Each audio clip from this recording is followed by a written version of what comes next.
What is up, guys? This is Tenacious Gaming, and today we are playing part 3 of the first tree. Gotta love that rhyming. So I was gonna little briefing here. I did already record this, but I had a problem because I had no sound, so I'm doing it again, which is okay. But okay, so I'm gonna wander through here. Climb up here a little bit. Oh, am I in the walk mode? Yeah, I want to be in run mode. Because this game moves too slow to walk. That's fine. Yeah, so as you see, I have 41 little stars in the bottom there. I had like over 100 when I first recorded this, which is okay. Alright, here we go. So before we ended it off, this chapter, I'll put my chair in a little bit, Joseph, the narrator, was talking about how the fox is close to her destination. She's almost at the first tree, because that's where she knew she would find the last, oh no, let me grab that. Oh no, I just jumped wrong. Her last cub will be at the first tree, which is kind of a mouthful to say it like that. But anyways, so that's where we'll be heading, is the first tree.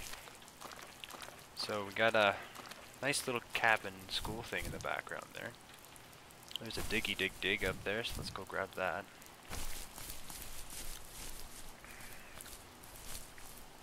I do like how, even though it's dark and rainy and gloomy, there's still all the colors still in the game. It's quite nice. At the end of high school, I felt something I hadn't felt in a long time.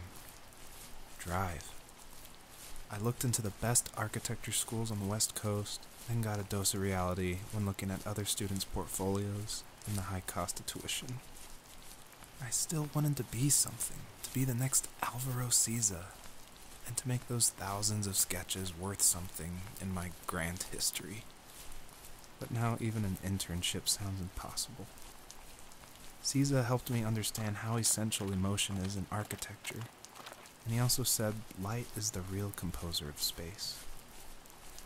I like to think these glints of light, like not finding a job, or even a strange dream about a fox, are something I should be thankful for, even if the illuminated space is something I'm less than comfortable with. Fair. The very, very good point he makes. School is scary. And not making it and not being good enough is such a huge stress when you're going to school or when you're finding a job outside of school. In the middle of school.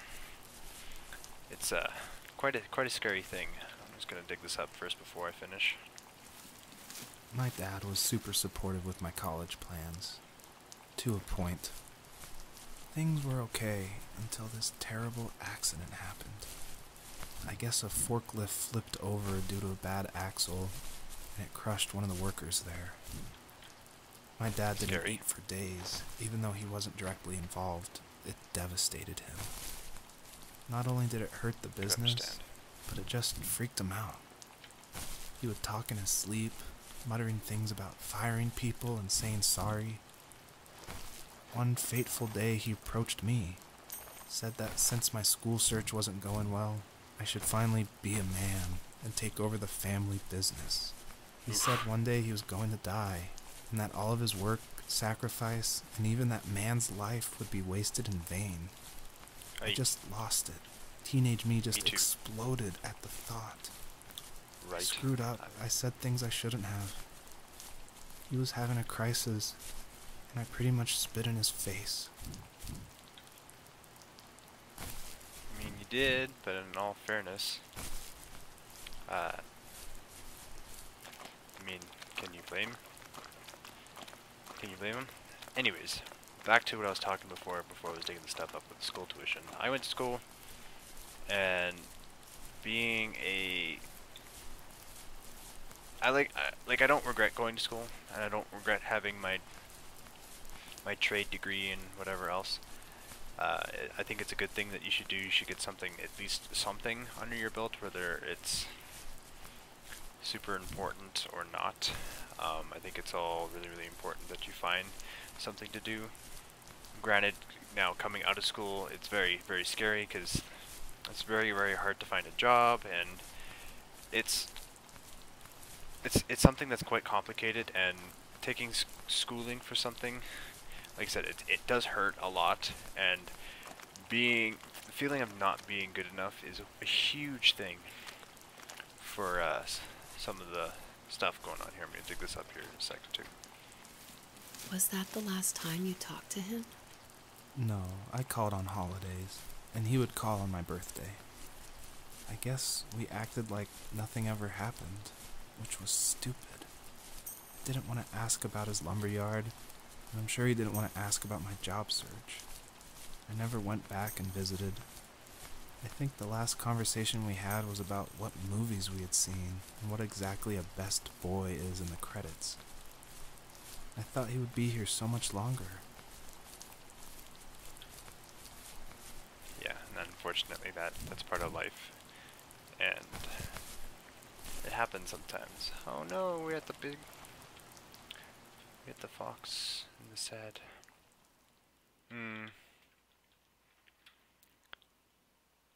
In the distance, the first tree illuminated the wasteland.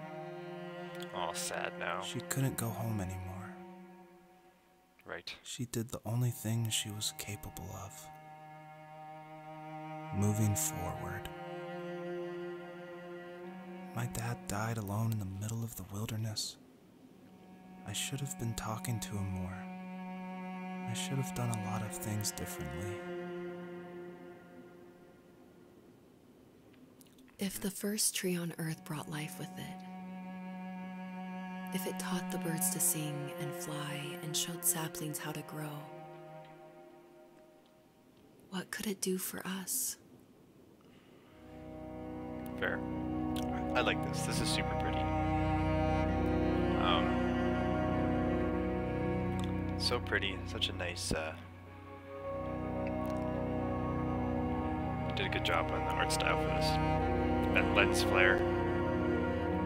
So, anyways, I was talking before. School can be scary, and it's definitely a lot of anxiety. There was a letter I received never mind. yesterday from a name I didn't recognize, with a quote I can't stop thinking about. Death is not the opposite of life, but a part of it. More and more, I'm realizing one important truth. Each of us have our own journey to the first tree.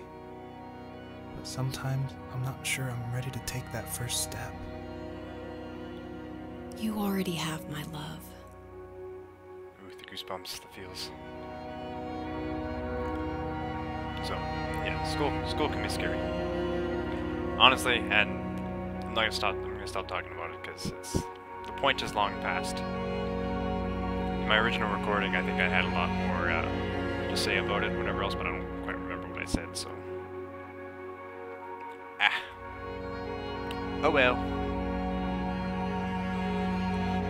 Okay, so we're here. We're at the first tree. This is a massive tree, by the way.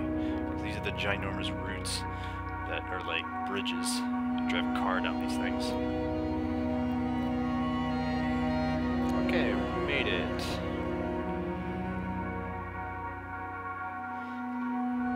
Such a pretty screenshot to make, or to take.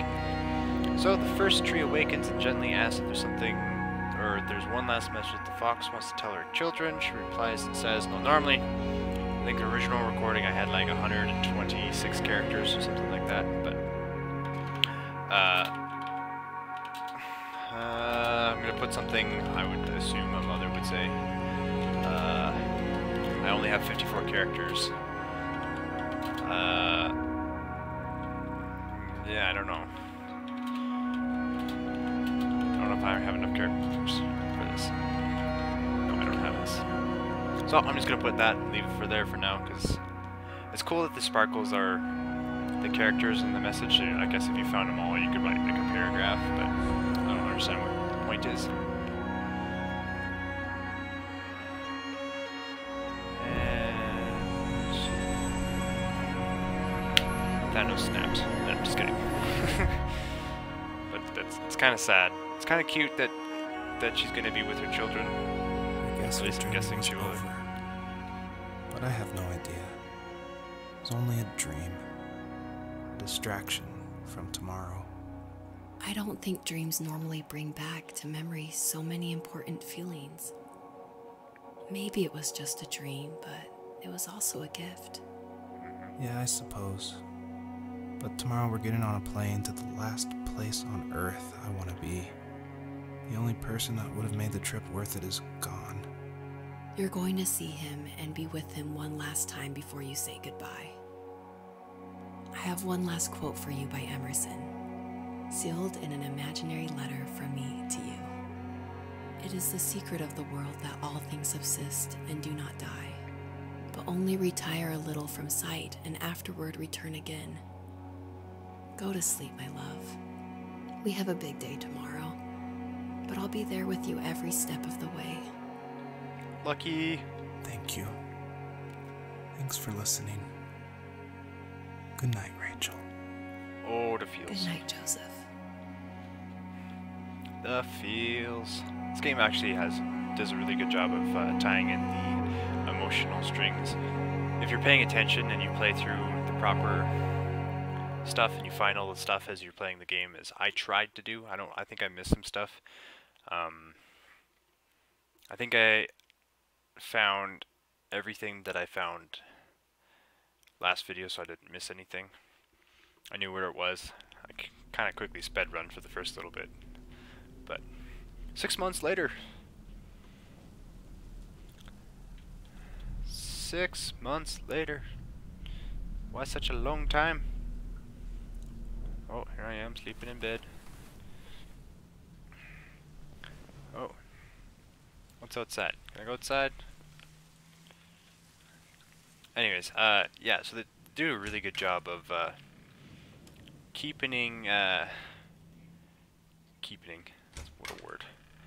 keeping the emotional strings attached if you pay attention, and the parallels in this game are unreal. Like, so many things in this game has happened that I'm just like sitting there and it gives me goosebumps because I'm like, yo, this is parallel to this. So there's actually a lot of depth, and I like how it's kind of two stories in one, but at the same time it's not, because it's the same story, but at the same time it's two different stories.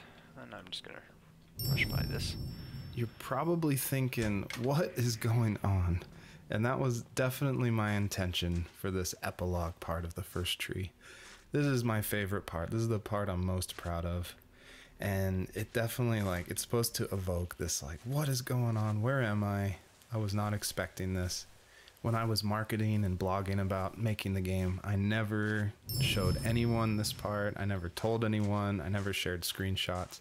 I wanted it to be a complete surprise. And I also wanted it to feel a little creepy because it's totally inspired by those nights where you wake up in the middle of the night and you can just hear the sounds of the wind outside the house and you can't sleep. So you walk around in this like twilight stupor. And I would say the whole first part of this game where you play as the fox, its whole purpose is to set up for this conclusion. So yeah, I would encourage you to look around and see how many things you recognize from the earlier part of the game. Right. Parallels. I tried hard to foreshadow this epilogue just because I wanted it to be a surprise, but I didn't want it to feel too out of place that it would be humorous. And so Joseph, earlier in the game, he would say things like, I felt like I was right behind the fox the whole time. In my mind, the camera perspective acts as a metaphor for who the player is, what they're seeing. If the camera represents Joseph, or just like that video game trope of having the camera follow you. I guess the big question I wanted the player to ask themselves, is this a dream as well? And if so, does that even matter? Right. Yeah, so, again, that... I only brush by those things because I haven't listened to them before, and yeah, it's, again, talking about the depth, the amount of parallels in this game. For an example, running through the forest here, this is the shack from, I think, the first or second, start of the second one, talking about how they got eaten by grizzly bears. This is that shack. So yeah, it's really cool how many like this is really super in depth. Like as simple as the game is, and as simple as it is just for me to explore it and try and properly explore it.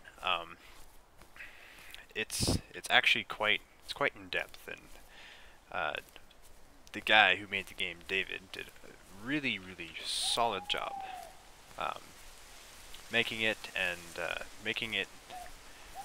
It is very relaxable, and it's quite an easy game to just sit down and just play and just kind of enjoy your time.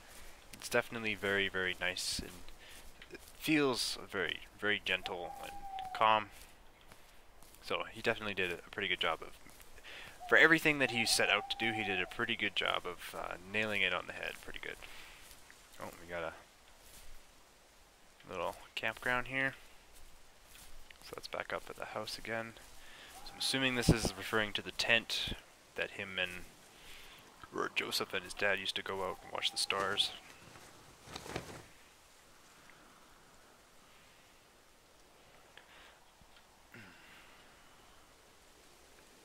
Just chilling. Oh, What the hello. hell? Oh, it's the little foxy. Little angel fox. Come back, little angel fox. Come back. Come back. And I'm gonna run by and hit this other little word thing. I know before I skipped past them, but because there's not really a whole lot else to find, I was just gonna go through here. I purposefully fade out the crosshair in the middle of the screen because I wanted it to be a direct callback to the camera following the fox in the first 5 levels of the first tree. I wanted it to go for that gut reaction that this was very familiar, yet totally in a different world. Right. So we're following the little angel fox down here. I like how, like, the graphics throughout the main game, like, they're still cartoony, but they definitely realify, I guess if that's to say. Like, it's more realistic. The realism is brought back into this part of the game compared to when you're the fox. Because when you're the fox, everything's more cartoony. If you look at this is so much more detail and so much more in depth. It's really nice, and it's a good play between the dream world and the surreal world, which is when you're following the fox, and then when you're actually awake and following the fox, or the angel fox, or I guess your vision of the fox, or whatever it is, whatever is surreal that you're supposed to be following. Yeah, it's overall very pretty game, very good game. Just come back, fox. Where are you taking me? Where are you taking me? Why is this so far? Ooh, butterflies. Yellow butterflies. Also like that mountain view, the sky. There's birds in the sky. That's awesome. It's pretty, like very pretty. Although running around like this makes me feel like I'm playing the forest again.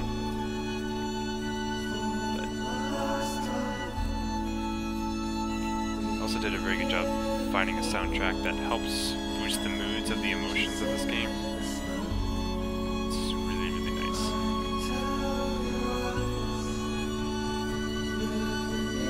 Oh, it's so pretty. I love it.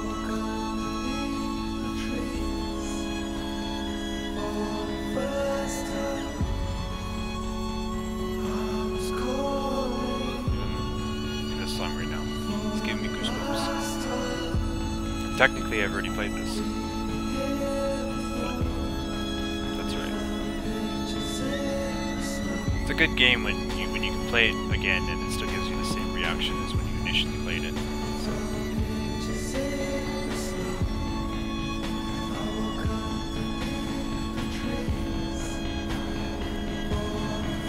Fox is getting away.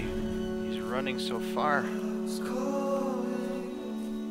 And he's gone. Well, you just ditched me? I got to the tree and you just ditched me? Oh, finally you're out of breath. He just ran like a marathon and now he's fine. What is this?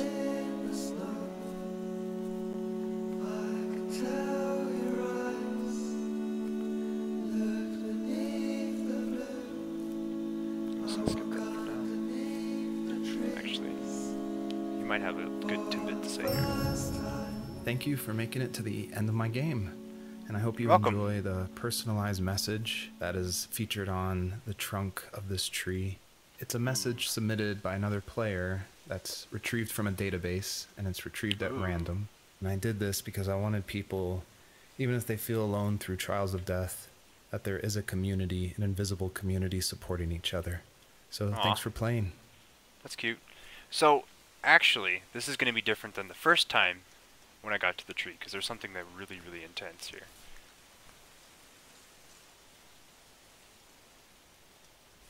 Aw, I'm sorry I couldn't be there for you.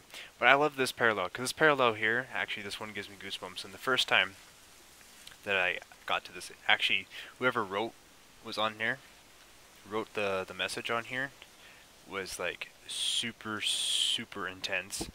And it was like a full, like, 5 lines, so someone really spent the time looking. This one, obviously, I'm sorry I couldn't be there for you, which also fits perfectly within the game, because in the second thing, remember Joseph's dad talking about carving into a log to communicate with the sun? Or was that the first one? Is that the first or second one? They're talking about carving into a log to communicate with the sun. This right here is a huge parallel to that, and it like the first time, like it hit me hard the first time that I played this. So I'm sorry I couldn't be there for you. And hey, the fox has her little babies. They're a family again. Yay!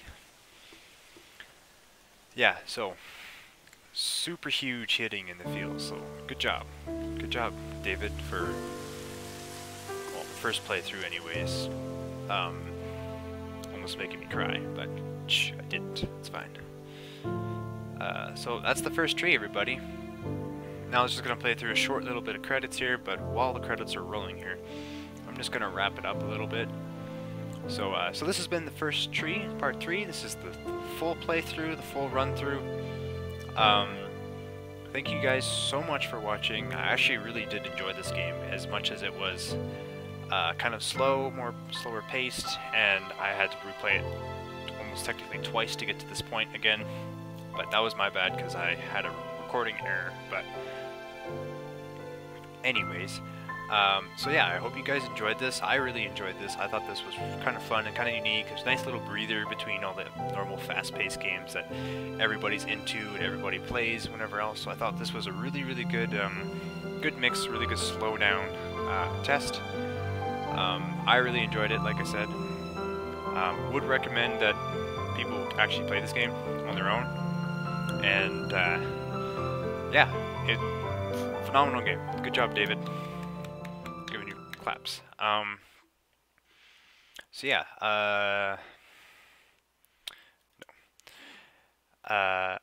so right, so I guess that's this into this. I'm not sure what I'm going to be playing next in place of this. I haven't decided yet. I don't think I'm going to be going back to Spyro just yet, but maybe I will. I don't know. I have less than a week to decide, so we'll see. I'll see you guys next Monday for whatever series that I'm playing then. But anyways, I hope you guys enjoyed this video. Please like, share this video, make sure to subscribe, join my ambush and subscribe. Please ring that spicy Taco Bell for those spicy notifications. Ring a ding ding ding ding ding. Also, like I said, make sure to share this video. If you guys missed any other episodes, I will be putting, I think, the second episode at the end of this video in just a few moments here, and then I'll have a caption card at probably the start and at the middle at this point to hit the playlist if you missed the first 2 episodes. But anyways, so I'll wrap it up here. Thank you guys so much for watching. This has been Tenacious Tiger Gaming, and I will see you all Friday.